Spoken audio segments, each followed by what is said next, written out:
One of WrestleMania's greatest collisions comes to its scintillating conclusion with Razor Ramon just managing to outlast Shawn Michaels, claiming possession of the Intercontinental Championship at WrestleMania 10.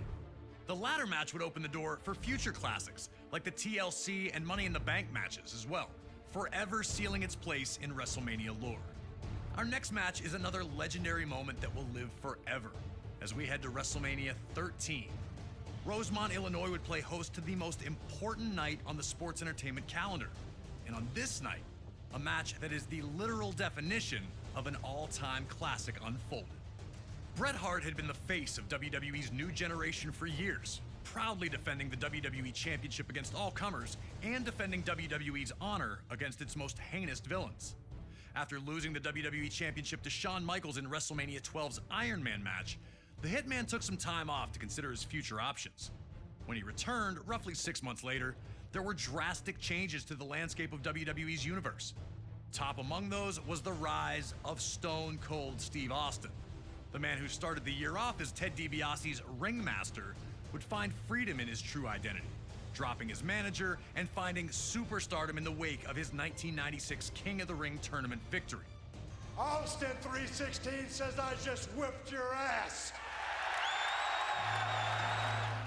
WWE was trying to find its attitude, but the seeds of change were being planted in the fans who had rallied around Austin. His no-nonsense attitude had made him the ultimate anti-hero. This acceptance of someone who flaunted his breaking of the rules didn't sit right with the Hitman. When Bret made his return, he immediately challenged Austin, who was more than ready to answer the call.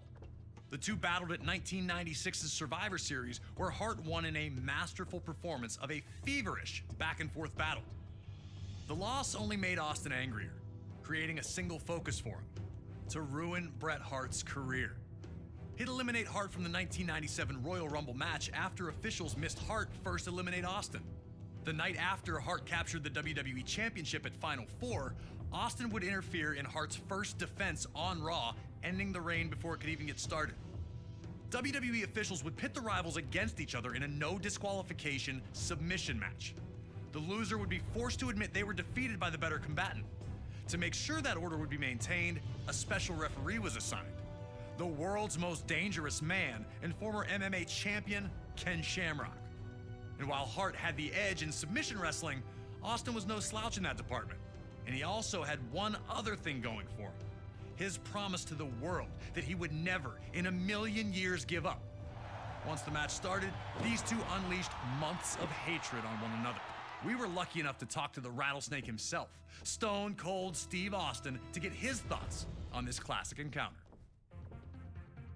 A lot of people think that the WrestleMania 13 match between myself and Bret the Hitman Hart is one of the best of all time. Certainly one of the best in all of WrestleMania.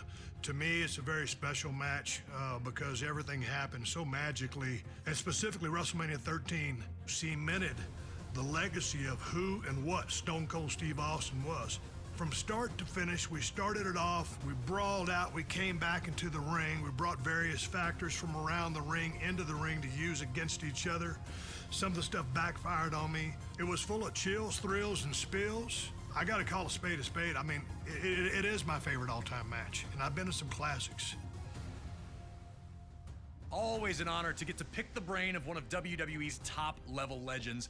Thank you again to Stone Cold for talking with us about WrestleMania 13.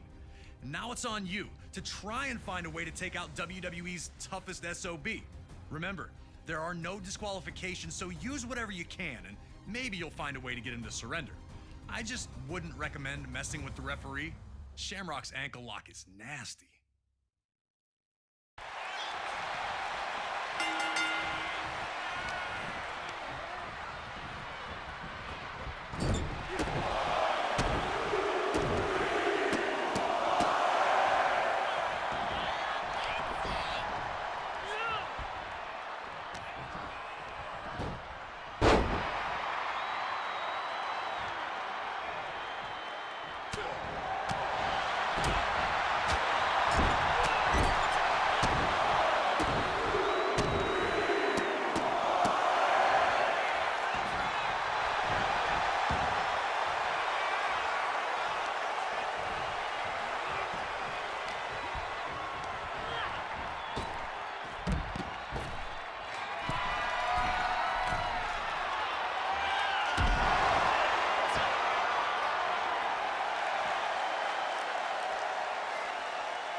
really showed why this match was perfect for him.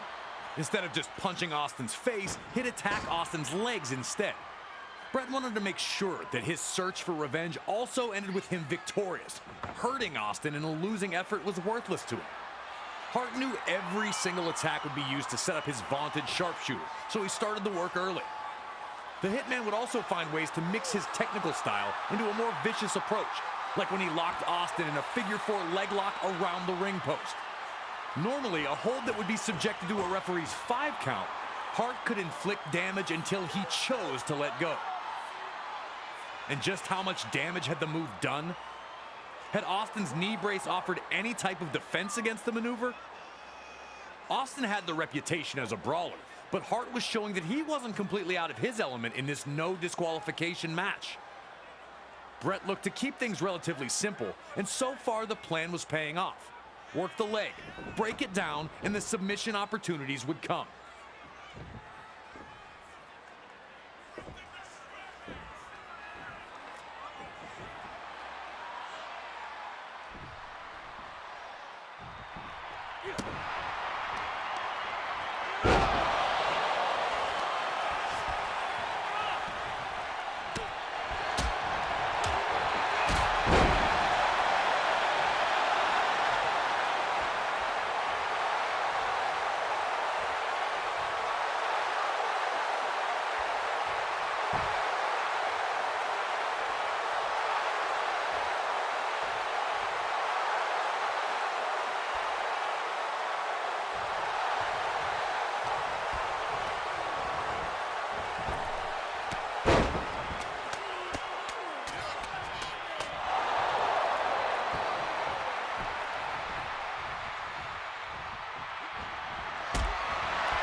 As the two continued to fight, the action would again return to ringside. A strong Irish whip from Hart sent Austin flying into the guardrail by the timekeeper. Hart stayed on the attack, looking to maintain control under any circumstances. Unfortunately for Austin, a huge cut had been opened up on his head. And seeing the red on Austin brought out a whole new level of ferocity for the Hitman. Bret unleashed months of built-up aggression on Austin. Hart abandoned his limb-based attack, focusing only on Austin's bloodied face.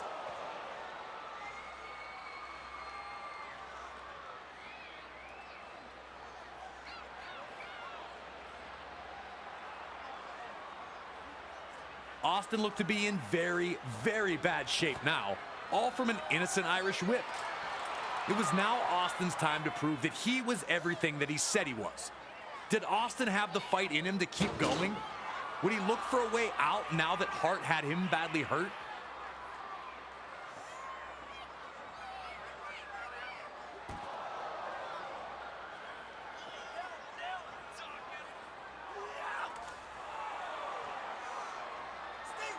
The Hitman was now in firm control, with Austin in big trouble with a nasty wound on his head. Things were not looking good for the Rattlesnake.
Hart continued to maintain control, but Austin would not stop fighting back. Desperate, Austin found an opening, tossing Hart to the apron. Austin would then reveal the lengths he was willing to go to, grabbing an extension cord at ringside. I still can't believe that Ken Shamrock checked to see if Hart gave up instead of trying to break him free.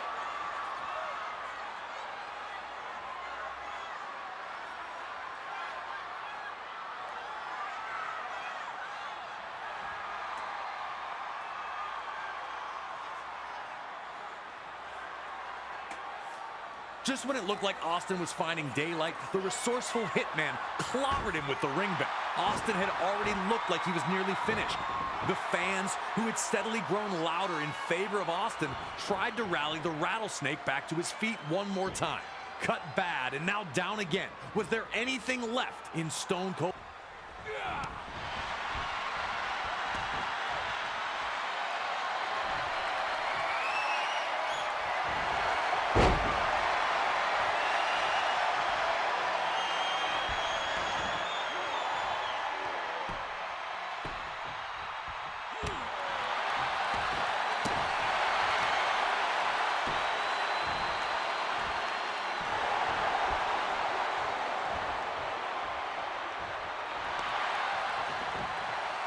When Hart locked in the sharpshooter, you could see two clear reactions. One group was loudly cheering, sure that the Hitman had done what he needed to do, and that victory was coming. The other group sat with a mixture of disappointment and hope on their faces. Austin was in trouble, of course, but there's no way Stone Cold was going to give up, right?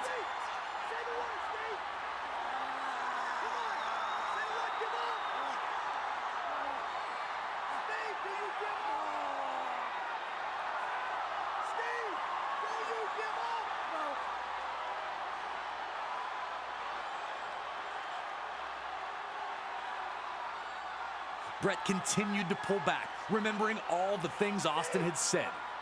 Remembering his unfair ouster at the Royal Rumble.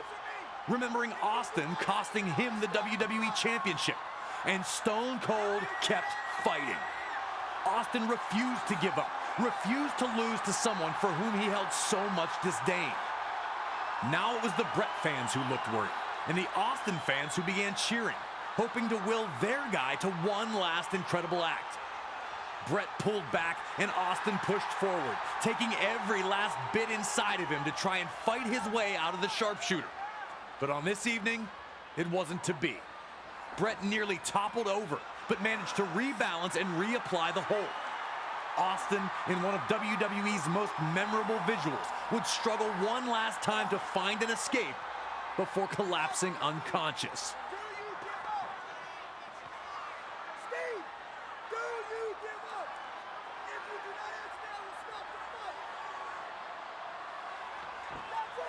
Special referee Ken Shamrock would call the match here, as Austin was no longer able to defend himself.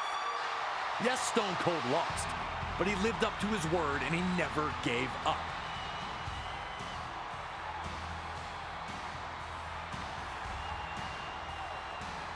As a result of Stone Cold Steve Austin losing consciousness, the winner of this bout, Bret Hitman Hart!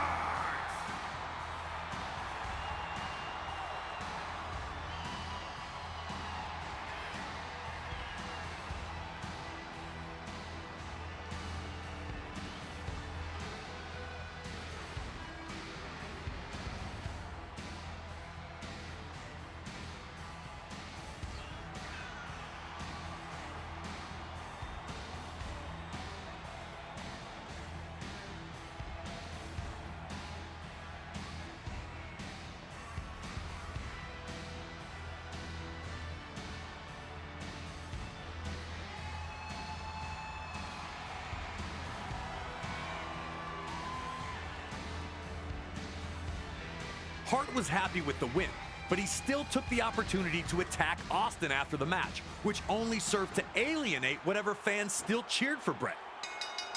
Even in victory, Hart refused to be the better man, which was disappointing to the millions who had supported him. But for Hart, all that mattered was the victory. He'd proven that he was better than Stone Cold Steve Austin, which is all he cared about. And Stone Cold had, while trapped in the sharpshooter, won over an entire fan base with his fight until the very end. It's one of the greatest matches in WWE history, featuring two of the very best to ever compete in a WWE ring. It made Stone Cold Steve Austin a generational superstar, and it showed that the Hitman wasn't only a technical wrestler. Counter holds, ringside brawling, and lots of weapons, along with one of the most famous endings to any WWE match ever. Such a classic. I never get tired of this match.